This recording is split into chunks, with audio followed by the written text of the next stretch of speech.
कल्बुहुम बासितुन ज़राइ bill वसीत वक़ाल अल्लाहु तबारक व तआला फिल मक़ामिल आखिर दुआ ज़करिया रब्बा सदक़ल्लाहु मौलाना अज़ीम। ऐसे वक्त में हमें बुलाया बिठाया गया है कि सब ने अपनी पूर्ति पूरी कर ली। मौलाना साहब का प्रचार भी हो गया और ऊँगों वालों ने ऊँगे भी ले ली। हमें तो पीछे की भट्टी में डाला, न हवा का पता न कोई झोंका आ रहा है। जिनको मिली वो तो नींद ले चुके हैं। खैर, मैं ज़्यादा देर आपके सामने ले लूँगा। मौलाना साहब से माइक लिया है, अगर आप आए हैं तो मेरे से एक मैसेज ज़रूर लेके जाएं। अच्छी अच्छी तकरीरें हुई, अच्छे अच्छे बयान हुए, नात पाने ने नात पढ़ी। अभी आपके बीच लोग उदयपुर वाले नात गाते, सुस्वागतम वाली नात आपके सामने शायद पढ़ी होगी। खैर, मैं उस वक्त हाजिर नहीं था। पहले जब मैं आया था तो ये भरा हुआ था, तब मेरे को खुशी हुई कि भाई दीनदार दबंग लोग बैठे हैं। अगर इन्हें मैदान में उतार दिया जाए तो ये हमारा नंबर ही नहीं आने देंगे। लेकिन आधे घंटे बैठा तो पता चला कि मैदान कितना चौपट है। समझ रहे हैं आप? और इसी का नक्शा इकबाल ने खींचा था। क्या शोर है कि हो गए दुनिया से मुसलमान नाबूद। हमारा किरदार जो आज है वो बता रहा हूँ मैं।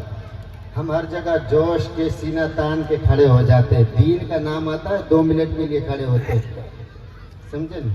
खड़े तो हम भी हो जाते हैं, पीर फकीर लोग शहीद होने के लिए, लेकिन आगे नहीं आना चाहते। आगे तुम ही रहो। समझ रहे हैं आप? नहीं समझ रहे आप मेरे हैं? शहीद तो हम भी होना चाहते हैं। आज के क्या सिस्टम है? आज के ज़माने में बोटी दे के बंदा बकरा लेता है, उंगली कटा के शहीदों में नाम लिखाता है तो मैं भी शहीद हूँ। लेकिन ये हमारा किरदार कैसा है, हमारा हाल कैसा है? हम गौसे पाक के जिक्र में बैठे हैं, उनकी महफिलों में बैठे हैं। कभी आपने गौसे आज़म के बारे में पूछा है बुजुर्गों से कि गौसे आज़म बने कैसे? पूछा है आपने किसी हैं? किसी से पता किया है? आपने पूरा महीना गौसे आज़म का लंगर और ग्यारहवीं खाई होगी। आप तो इसी को करामत समझ ले तो बड़ी बात है कि आज बंदा 900 साल हुए गया है, आज भी लोग उसका लंगर खा रहे हैं। और तुम तो छोड़ो, मैं गौसे आज़म की पीढ़ी में 27वें नंबर पे हूँ और ये अताउल्लाह से 28वें नंबर पर है। अगर आज भी हमें इज्जत मिलती है ना, वो गौसे आज़म के कदमों की खैरात है। ये करामत नहीं है गौसे आज़म की। आज हमारी कौम को करामतें बता के करीब किया जाता है। कभी कौम को ये नहीं बताया गया है कि गौसे पाक ने 15 साल इशा के वजू से फजर की नमाज तक खड़े होकर एक टांग पर पूरा कुरान पढ़ा है। कभी ये कौम को बताया गया? कभी कौम को ये दिमाग में बात रही है कि गौसे आज़म ने इशा के वजू से फजर की नमाज 42 साल तक पढ़ी है? आपके दिमाग में ये गुत्थी है कि नहीं है कि खाली नारे हैदरी पे और नारे गौसे आज़म पे टिके हुए हो?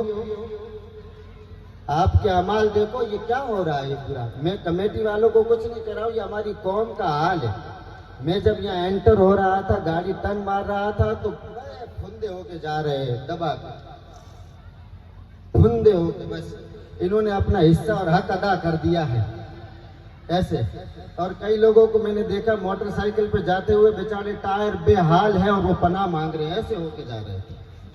ये हाल है। और अभी मैं यहाँ से आ रहा था तो टोले भरे हुए हैं, पता नहीं बच्ची कहाँ बैठी है और ओढ़ना कहाँ खड़ा है और छाती ऐसे लगा है जो ये पहलवान आ गया WWE का। ये कौम का हाल है। आपने कभी पूछा है गौसे आज़म क्यों बने? गौसे आज़म ने फरमाया है कि मुझे गौस के मर्तबे तक अगर किसी चीज ने पहुंचाया है तो वो मेरी माँ की नसीहत ने पहुंचाया है। आज अगर मैं वलियों का सरदार बना हूं तो मेरे माँ के कदमों की खैरात है। और ये नस्लें जो बगैर दुपट्टे प्रोग्राम में बैठी है, बगैर दुपट्टे के बैठी है, सीना तान के बैठी है, ये तुम्हारी गलती नहीं है। ये तुम्हारी गलती नहीं है। तुम्हें तरबियत करने वाले तुम्हारी माँ बाप की गलती है। समझे कि नहीं समझे? ये तुम्हारे पालन पोषण करने वालों की गलती है। आज हमारी कौम गटर और नालियां साफ करने के लायक नहीं रही है बाबा। मैं आपको चोपड़ी बातें नहीं बताऊंगा। आईना हूं, आईना दिखा कर जाऊंगा। तुम्हें उस आईने में तुम्हारी औकात बता कर जाऊंगा।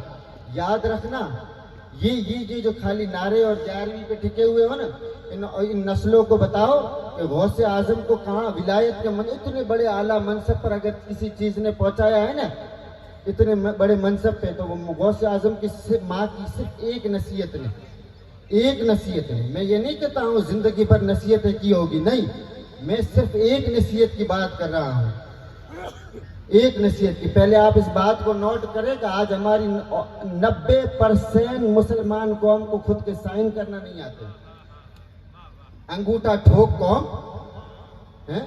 मुझे वो तन सिंह की बात याद आ रही है, जब वो बंडवा और उधर चुनाव की प्रचार में आए थे तो उन्होंने कहा था कि किसी ने उनको कह दिया था, उनके सहयोगी ने, कि भाई मुसलमानों की भी तो वोट चाहिए आपको, इनको भी तो बुलाओ।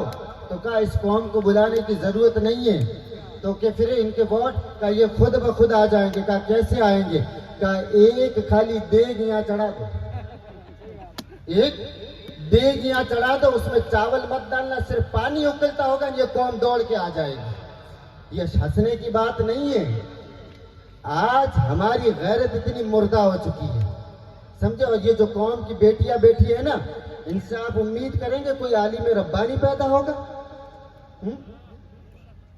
आप इनसे उम्मीद करेंगे कोई अच्छा डॉक्टर, प्रोफेसर, इंजीनियर, वकील पैदा होगा?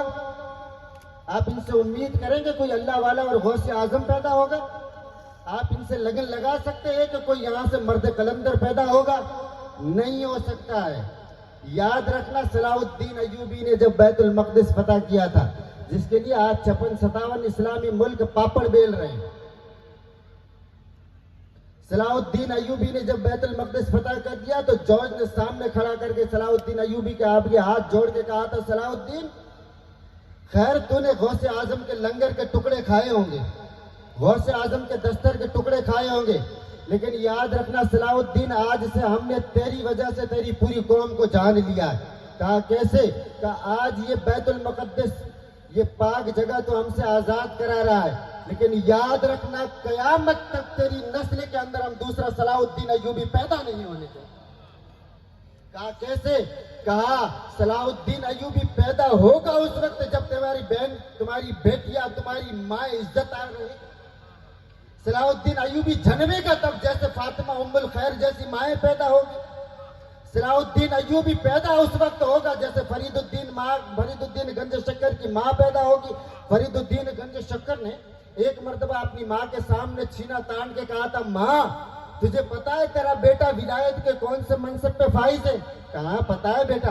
कहा माँ तुझे पता है लोग तेरे बेटे की दुआ के लिए कहाँ कहाँ से आते? कहाँ पता है?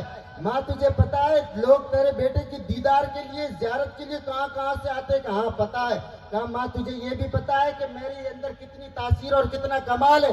कहा ये भी पता है। माँ मुझे बता क्या कमाल है? कि तेरे अंदर कमाल ये है कि तू अगर जोर से अल्लाह की ज़र्ब लगा दे तो पहाड़ भी रेजा रेजा हो जाए, मुझे पता है। कहा माँ पता है तुझे, ये तेरा बेटे का हाल है, तुझे खुश होना चाहिए, और माँ ये तेरी बख्शिश का परवाना होगा कयामत और कब्र में। तो फरीदुद्दीन गंज शक्कर की माँ ने कहा, बेटा ज्यादा खुश होने की जरूरत नहीं है, ज्यादा सीना चौड़ा करने की जरूरत नहीं है, ज्यादा बांगे बनने की जरूरत नहीं है। कहा माँ कैसे? तुझे तो खुश होना चाहिए, तो उल्टा मुझे डांट रही है। कहा हाँ बेटा, ये सिर्फ तेरे अकेले का कमाल नहीं है। अगर तेरी ये माँ कभी तुझे बगैर उसे को दूध पिला देती तो ना तुझे कोई देखने आता, ना कोई तेरी दुआएं मांगवाने आता।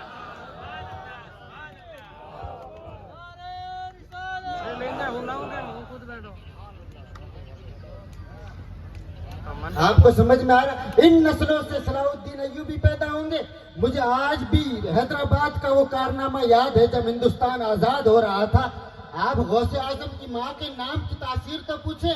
सैयदना गौसे आजम की बारगाह में एक मुरीद आके अर्ज करने लगा, सरकार मेरी 5 बेटियां हैं, शादी के लिए खर्चा नहीं है, गरीब आदमी हूँ, आपका मुरीद हूँ, कुछ सहारा दीजिए। गौसे आजम ने फरमाया, बेटा डरने की जरूरत नहीं है, वो उन माओं से और अपने घर की बहन बेटियों को जाके बता देना। क्या बेटा डरने की जरूरत नहीं है? क्या सरकार कोई सहारा नहीं है, सिर्फ आप ही है। कहा तेरी बेटियों को घर पे जाके जाना कि सुबह फजर के बाद 11 मरतबा और शाम को ईशा के बाद 11 मरतबा मेरी माँ फातिमा उम्मुल खैर के नाम की तस्बीह पढ़ ले, अल्लाह रब्बुल इज्जत मेरे नाम, माँ के नाम के विर्द की बरकत से तेरे घर में बरकत उतार देगा। आज ये टिकटॉक पर नाचने वाली नस्लें, आज ये इंस्टाग्राम पे मुजरा करने वाली कौम है, आज ये यूट्यूब में अपने फॉलोवर बढ़ाकर पूरा जिस्म दिखाने वाली नचनिया, और कहती है हम फातिमा ज़ोहरा के दामन गिरे, कहती है हम फातिमा उम्मुल खैर की गुलामियां बांधियां हैं। अरे तुम्हें पता भी है फातिमा के नाम में कितनी तासीर है।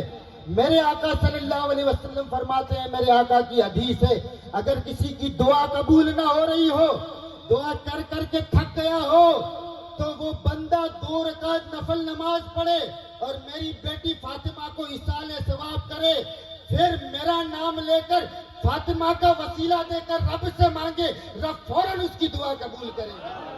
ये कौम जो फातिमा के नाम पर आज कांच छवे छवारे उड़ा रही है। आपको पता है भारत के अंदर 30 लाख की रंडियों की रिकॉर्ड बनी हुई है, जिसमें 9 लाख सिर्फ मुसलमान औरतों का नाम है। ये कौन, मुझे अच्छी तरह याद है, हैदराबाद की मैं बात बता रहा था। हैदराबाद आजादी के वक्त हैदराबाद के अंदर मजमुआ लगा हुआ था, मजमुआ लगा हुआ था। किताबों में आता है, मैंने पढ़ा है, जो 3.5 लाख लोग जमा थे, 3.5 लाख लोग जमा थे। उसके अंदर ST SC OBC जनरल सब मौजूद थे। उस वक्त गालिबन हैदराबाद की जो कलेक्टर थी ना, वो दलित थी, वो दलित थी, वो पीछे बैठी हुई थी। मुसलमानों का इतना बड़ा मजमा, वो चौंक गई, सबकी सुनती रही, पीरों की तकरीर भी सुन गई, मौलियों के बयान भी सुन गई। आखिर में उसको बयान दिया कि आप तकरीर करें और हमें कोई नसीहत करे। और वो उस वक्त जो तकरीर करके गई, उसने उसके जुमले ने मौलियों को भी झंझोड़ दिया और पीरों को भी हिला कर रख दिया। कौम का तो हाल छोड़ो। तकरीर खत्म, उसकी तकरीर शुरू हुई। उसने कहा, मुसलमानों, अगर इस भारत को कोई आजाद करा सकता है तो वो मुसलमान ही करा सकता है। भारत को नैया को, डूबती नैया को, गुलामी की नैया को अगर किनारे कोई लगा सकता है तो वो मुसलमान ही लगा सकता है। ये मैं जानती हूं, किसी गैर का काम नहीं है। लेकिन बात यह है कि अब ऐसा मुसलमान लाओगे कहां से जो आजाद करा के दिखाए, जो आजाद करा के दिखाए। और उसने कहा कि हम जो लोग आज भारत को, दलित ने कहा, कलेक्टर ने, आजाद कराना चाह रहे हैं, और गांधी जी जो नारा लगा रहे हैं ना, वो नारा भी इमाम हुसैन की जीत का लगा रहे हैं कि लोगों, हम डट जाएंगे, अड़ जाएंगे, मिट जाएंगे, कट जाएंगे, लेकिन भारत की मिट्टी का एक टुकड़ा भी अंग्रेजों के हवाले नहीं होने देंगे। क्यों? कि हम हुसैन के मानने वाले हैं, हम हुसैन के चाहने वाले हैं। हुसैन ने पूरा खानदान लुटा दिया, लेकिन दीन मोहम्मदी को डूबने नहीं दिया, दीन मोहम्मदी की नैया पार लगाई। कलेक्टर औरत दलित कहने लगी कि मुसलमानों, मुझे पता है कि आज भी अगर कोई आजाद करा सकता है तो तुम्हारे में से कोई हुसैनी किरदार वाला ही आजाद करा सकता है। लेकिन बात यह है कि अब वो हुसैन लाओगे कहां से? ये हमारे लिए भी तंज है और तुम्हारे लिए भी तनकीद और सबक है। सुनो, आप मुझे सुनो, डिस्टर्ब मत करो। नारे तकबीर, नारे रिसाला, शान आले बैत, दुरूद शरीफ पढ़ो। अल्लाह सल्ली अला सय्यिदना व नबियना मौलाना मुहम्मद बारिक वसल्लम अलैहि सलातुन सलामुन अलैका या रसूलल्लाह व सलातुन सलामुन अलैका या हबीबल्लाह। मुझे पता है कि कोई अगर खड़ा होगा तो मुसलमान ही खड़ा होगा और भारत को आजाद कराएगा। लेकिन बात यह है कि वो मुसलमान, वो हुसैनी लाओगे कहां से? और इसके लिए हुसैनी छाती और हुसैनी फौलाद चाहिए, उसके लिए हसनी जोश चाहिए, उसके लिए हुसैनी किरदार चाहिए, उसके लिए खालिद बिन वलीद जैसा जर्री चाहिए। अगर ये है तो तुम नारे लगाना भारत की आजादी के, वरना इतने बड़े मजमे करके अपनी खैरात और अपने पैसे खराब मत करना। सब हिल के रह गए यार। कलेक्टर साहिबा, आप ये क्या कह रही है? कहा मैं तुम्हें आईना दिखा रही हूं। सिर्फ नारों से कुछ नहीं होगा, सिर्फ बयानबाजियों से कुछ नहीं होगा, सिर्फ भगोड़े फोड़ने से कुछ नहीं होगा। याद रखना, उस कलेक्टर के जुमले को अगर तुम्हारी छाती पे, तुम्हारे सीने में नक्श हो जाए तो इसको घर पे ले जाना और अपनी बेटियों पर, अपनी नस्लों पर आरी करना। इंशाअल्लाह तबारक व तआला कामयाबी तुम्हारे मुकद्दर में होगी। खैर, हुसैनी और हुसैनी जुरत वाला लाए कहां से? तो उलमा सब शांत, पीर सब खामोश का जवाब दे तो कहां से दे? तो कहां से दे? आखिर में वो कलेक्टर कोई है जो हुसैनी पैदा होकर भारत को आजाद करा सके? उसने सवाल किया, 3 बार उसने आवाज दी, कोई है हुसैनी मुझे बताए जो भारत को आजाद कराए? 3 बार आवाज देने के बाद 3 लाख के मुसलमान के मजमे से कोई खड़ा नहीं हुआ। तब उस औरत ने ललकार कर कहा, है मुसलमानों, मुझे पता है अब हुसैनी आ नहीं सकता है, मुझे पता है इस कौम में अब हुसैन पैदा नहीं हो सकता है। उलमा और पीर कहने लगे, कलेक्टर साहिबा कैसे? कहा, हुसैन अगर पैदा करना हो तो आज भी पैदा हो सकता है, हुसैनी किरदार नापना हो तो आज भी आ सकता है, लेकिन हुसैनी पैदा करने के लिए और हुसैनी जर्री आदमी पाने के लिए तुम्हें फातिमा जैसी मां लानी पड़ेगी। आज तुम्हारे अंदर फातिमा जैसी माएँ नहीं है।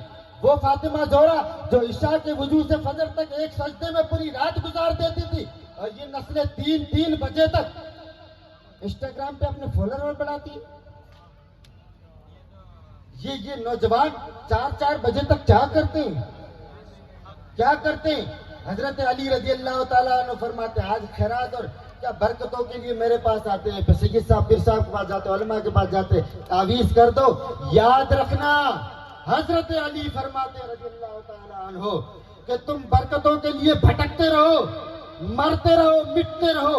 अगर तुम्हें दुनिया में किसी परेशानी में मुब्तला हो, कोई तुम्हें दुख दूर कराना है, कोई तकलीफ आ पहुंची हो, रब से मनवानी है और रब से उसका निवारण कराना है, तो तुम तहज्जुद में रब के सामने झुक कर मांगो। हजरत अली फरमाते हैं, अगर तुम तहज्जुद में नहीं उठकर मांग सकते तो समझ जाना तुम्हें उस चीज की जरूरत नहीं है, तुम झूठे। कहा, सरकार ये कैसे? हजरत अली फरमाते हैं कि तहज्जुद के वक्त पुकारा हुआ लफ्ज और तहज्जुद के वक्त निकाली हुई सदा सीधा निशाने पे लगती है। उस वक्त रब का जलवा पहले आसमान पे होता है। और ये नस्ल तहज्जुद के वक्त क्या करती है? क्या करती है? अरे तुम तहज्जुद को छोड़ो, गौसे आजम ने इशा के वजूद से फजर की नमाज 42 साल तक पढ़ी है। मुझे बताओ इस मजमे में से कितने लोग हैं जिन्होंने 40 दिन लगातार फजर की नमाज सही माना में पढ़ी है? कोई? है कोई? कोई नहीं उठ सकता है। ये हमारी कौम का हाल है, ये हमारी कौम की औकात है। खाने पे तो जमा हो जाते हैं मक्खी की चाशनी की तरह, और ये हाल है। तुम किसकी बात कर रहे हो?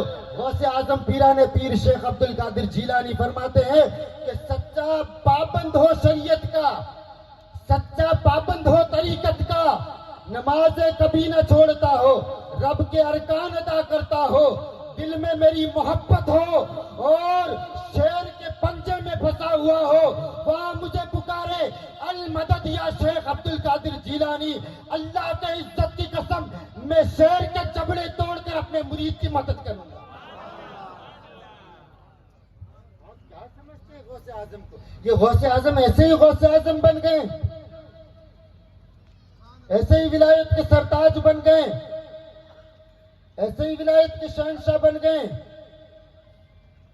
ज्यादा वक्त तो मौलाना साहब बता देना, है ना? गौसे आजम, हमारे जहालत का हाल देखो तो, जहालत का हाल देखो तो क्या हाल है हमारी जहालत का, क्या हाल है हमारी जहालत का। हमारी कौम के नौजवान ये जो बैठे हैं ना, कल बंदा, मौलाना साहब बुरा मत मानना, मैं किसी को ताना नहीं देता हूँ, लेकिन एक बंदा मेरे पास कल संडे था आया, मैंने कहा बेटा शादी कर ले, दूल्हा बन जा, मैं भी तेरी बारात में आऊंगा, कोई लड्डू वगैरह नसीब से मुझे भी मिल जाएंगे। कहा बाप जी मैं सेटल होना चाहता हूँ। उम्र क्या है कि 30-35 साल, अभी सेटल होना चाहता हूँ? अरे पूरा मरमट गल गया है, अंदर की खिचड़ी पूरी सड़ रही है और तू कह रहा है सेटल होना चाहता हूँ? 30-35 साल में पूरा रस कस निकल गया है, आगे देगा क्या रस? और तू कह रहा है अभी सेटल होना चाहता हूँ? क्या सेट होना चाहता? कि बड़ा जॉब देखूंगा। तेरे अब्बा को मिला है जॉब? तेरा अब्बा क्या करता है? कि मेरा अब्बा वो कम थे कारीगर है। तो तू पढ़ा कितना है? कि मैं अभी 10वीं के बाद छोड़ दिया। अब तू कौन सा जॉब ढूंढने चला है? 10वीं के बाद छोड़, तू जॉब कौन सा ढूंढने चला है? तुझे कौन रखेगा अपने पास? और तेरा हुलिया तो देख, तेरी पैंट तेरे हड्डियों में अटकी हुई है। अगर वो हड्डियों को थोड़ा हथौड़ा मारा जाए, वो खिसक के नीचे आ जाए, और तू सेटल होना चाहता है? क्या सेटल होना चाहता है? जुमा पढ़ता है, बाबूजी को पढ़ी जाएगी, तो तू क्या सेटल होना चाहता है? सेटल क्या होना चाहता है? आज हमारी अक्सर कौम का यह हाल है, सेट होना चाहता हूँ। क्या सेट होना चाहते हो? क्या करना चाहते हो? तुम किस तरह सेट होना चाहते हो? जब तुम्हारी आंखें बंद हो जाएगी, तुम्हें कब्र के नीचे दबा दिया जाएगा, तब सेट होगे। तुम्हारे अंगूठे दबा के बांध दिए जाएंगे, तब सेट होना चाहते हो? तुम्हें 2-3 कपड़ों में लपेट कर पुतला बनाकर तुम्हें उठाकर ले जाएंगे, तुम्हें उठने और हिलने की ताकत नहीं होगी, तब सेट होना चाहते हो? तुम क्या सेट होना चाहते हो? किस तरह सेट होना चाहते हो? हजरत अली रजी अल्लाह ताला अन्हु फरमाते हैं कि लोगों, अल्लाह की नमाज पढ़ो, अल्लाह की नमाज पढ़ो, इससे पहले कि वो रब तुम्हारी नमाज पढ़ा दे। अभी भी तुम्हारे पास वक्त है, अभी भी तुम्हारे पास टाइम है। अपनी नस्लों, तुम न बदले कोई बात नहीं, अपनी नस्लों को बदलो, सुधारो अपनी नस्लों को, वरना कल को रोगे पता भी नहीं चलेगा। मुझे एक लतीफा याद आ रहा है कि एक बेचारा वो दरवेश फकीर मांगने वाला था। मांगते मांगते उसकी आदत थी, जो जैसा काम करता है उसको तो वैसा ही सपना आएगा ना। अरे भाई, मैं पीर हूं तो मुझे सपना कैसा आएगा? मुरग्गन मसाले बिरयानी का सपना आएगा ना, दावतों का, ऐसा ही आएगा ना। मेरे को थोड़ी फावड़े तावड़े का सपना आएगा है। मौलाना अली मोहम्मद साहब है, मौलाना गफूर साहब है, इनको सपने नमाजों के, तकरीरों के आएंगे। भाई इनकी लाइन, ड्राइवर होगा तो उसको सपना आएगा हालती गाड़ी, ओ एलपी में जान ठोकी, ये सपने आएंगे, एकदम खुलेगा। वो मांगता था बेचारा, मैं आपको बता रहा हूँ, आपकी बात सेट कर रहा हूँ। वो बेचारा मांगता मांगता उसकी तो जिंदगी गुजर गई। उसको रात को सोया, सपना आया, ख्वाब आया। और ख्वाब कैसा आएगा मौलाना शफी साहब? ख्वाब कैसा आएगा? मांगने वाला ही आएगा। एक दरवाजे पे गया, ख्वाब में देखता है, समझ रहे हो ना, मारवाड़ी में बोलूं, एक मगड़े धके गयो ने धके हाथ फैला उभो के अल्लाह रे वास्ते मन दे दो, 50 रुपया दे दे। मैं कोई आयो कि 50 रुपया को नहीं, 10 रुपया लेंगे कि ना 50 रुपया दे, थारो घर अकड़ो वणवड़ो, थारो अड़ो बंगलो, ना 50 रुपया दे, हूँ थारी दुआ करी, थारी नस्लो उधेरी, ना के और 10 रुपया लेन जाए, नहीं तो है को नहीं जा पड़ो। यूं जोड़ जाड़ हाल दी, जदे हुई जोर फकीर खपने रे मोह कियो, 50 रुपया 100 रुपया देते हुए 50 रुपया देते हुए दे, नहीं तो 10 रुपया रखता रे कने। तो धकले कियो कि 10 रुपया लेना हो तो लो, नहीं तो जाओ खाली करो हूँ जगह। जो ना हूँ तो 50 रुपया लेन जाए, जो ये झटको मारे हूँ तो 50 रुपया लेन जाए, जो झटको मारे तो ख्वाब खुल गयो, अपनो खुल गयो, अपनो खुलियो। देखियो ओ अरे तो 10 रुपया ही कोनी हो, 10 रुपया ही गोवाया हमने तो पासा रले ओढ़ न हो गयो कि कहीं था 10 रुपया तो पासा लो, 10 रुपया तो पासा लो। आज हमारा हाल ये है, हमने कब्र को नहीं देखा है, हमने उन अंधेरी कोठरी को नहीं देखा है। आज कब्रों पे जाकर, हम रात को गए थे, यहाँ मुर्दार की तरह ये कौम बैठी हुई है, और आगे जाके इसको दफन होना। हम रात को कब्रिस्तान में गए थे, सन्नाटा था, लाइट नहीं थी, तो कोई कब्रिस्तान में घुसने के लिए तैयार नहीं था। जाओ तुम्हारे बाप दादाओं की कब्रों पे जाके देखो, कुत्ते मूत रहे हैं। बुरा मत मानना, लेकिन आपको समझाने के लिए कह रहा हूं। आज तुम्हारे बाप दादों और पीढ़ियों की तुम्हें कब्र का पता नहीं होगा। अरे उनकी कब्रों पे कोई घास साफ करने वाला नहीं है। कब्र में पानी में अगर धस जाए बरसात में, तो कब्र सही करने वाला कोई नहीं है। अगर बेटे को पता भी चल जाए तो वो डरता है। याद रखना, उस फकीर की तरह जब हमारी आंखें खुलेगी, तब पता चलेगा कि वापस 1 सेकंड का मौका मिल जाए, जिंदगी में जाकर अल्लाह और उसके रसूल के बन के दिखाएंगे। तब फरिश्ते कहेंगे आला हजरत का वो नक्श खींचकर, आज ले उनकी बना, आज मदद मांग उनसे, आज ले उनकी बना, आज मदद मांग उनसे। कल न माने के कयामत में गर तू मान गया, फिर नहीं चलेगी। आज भी वक्त है, तुम्हारे लिए तौबा का दरवाजा खुला है। अल्लाह तबारक व तआला ने तुम्हारे लिए चारों दरवाजे, 8 जन्नत के दरवाजे खोल रखे। जिस तरफ से जाना चाहो रब को राजी करके आज ही रास्ता बना लो, वरना याद रखना पछताओगे और हुजूर की शफाअत की उम्मीद भी नहीं रहेगी। आला हजरत फाजिल बरेली कहते हैं, ए लोगों, आज तुम्हारी आंखें खुली है, आज तुम्हारे दामन जगे हुए हैं, तुम्हारी सांसें चल रही है। ये सांस अगर रुक गई ना तो दुनिया का कोई डॉक्टर वापस नहीं ला सकता है। इस सांस को अगर उरूज देना है, अगर इस सांस को शफाअत की दहलीज तक पहुंचाना है तो आला हजरत कहते हैं, लहद में इश्क रुके शहीदी का दाग लेकर चले। लहद में इश्क रुखे शहीदी का दाग लेकर चले, अधेरी रात सुनी थी चराग लेकर चले। और ये चराग इश्क मुस्तफा का, ये मोहब्बत मुस्तफा का चिराग है, ये हुजूर की वफा का चिराग है, ये हुजूर से वास्तगी का चिराग है, ये हुजूर से उल्फत का चिराग है। और आज हमारे अंदर ये खत्म होता जा रहा है। लोगों, इस वक्त को कद्र जानो और इन आस्थानों से जुड़े हो तो इन आस्थानों वालों के तरीके पे चलो। समझ रहे हैं आप? इन आस्थाने वालों के तरीके पे चलो। इनकी अगर खानकाहों से जुड़े हो ना तो इनकी खानकाहों के जो मशरब है उन्हें फॉलो करो, समझे? वरना कयामत को फिर तुम्हारे पास कोई चारा नहीं होगा। कहेंगे बाप जी दावत की थी बख्शवादन, बाप जी है तुम्हारे तरीके मतलब हालो मेरी केड़ी दावत होगी, फिर क्या करोगे? तो इस दिन पे भले री आए कुछ नहीं चलेगा। उधर अल्लाह की पुलिस खड़ी होगी, फरिश्ते, वो रिश्वत नहीं लेती है। अल्लाह तबारक व तआला हमें औलिया से सच्ची पक्की वाबस्तगी अता फरमाए और जो भी सुनने सुनाने में गलती हो अपने रहम करम से माफ फरमाए। वाखिर दावाना अनिल हम्दुलिल्लाहि रब्बिल आलमीन। अस्सलामु अलैकुम।